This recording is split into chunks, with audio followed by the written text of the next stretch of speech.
ኢራን የበቀል እርምጃዋን አጠናክራ በቀጠለችበት በዚህ ሰዓት ላይ ካሏት ከፍተኛ የተባሉ አመራሮች መካከል አንዱ ብቻ እንደቀሩ እየተገለጸ ይገኛል። እንደሚታወቀው አያቶላ አሊ አሚኒ ጠቅላይ መሪ ሲሆኑ እሳቸው ተገለዋል። ነገር ግን ልጃቸው ተክቷቸዋል። እንደዚሁም ደግሞ የብሔራዊ ደህንነት ጠቅላይ ምክር ቤት ዋና ጸሐፊ የሆኑት ከትናንትና በስቲያ አሊ ላርጃኒ መገደላቸው ይታወቃል። እንደዚሁም የመከላከያ ምክር ቤት ኃላፊውም አሊ ሐሚኒም እንደዚሁ ተገለዋል። ሌላኛው ደግሞ የአብዮታዊ ዘብ ዋና አዛዥ የሆኑት ሙሐመድ ፓክፑርም ተገለዋል።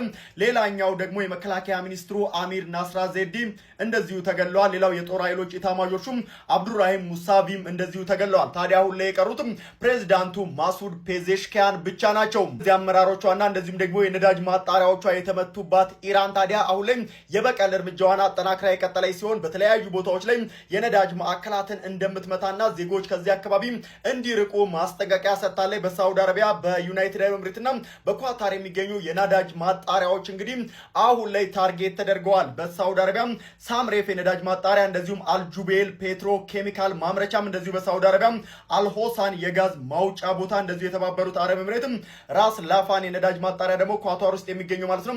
ከነዚህ አካባቢዎች ዜጎች እንዲርቁ ኢራን አስጠንቅቃለች።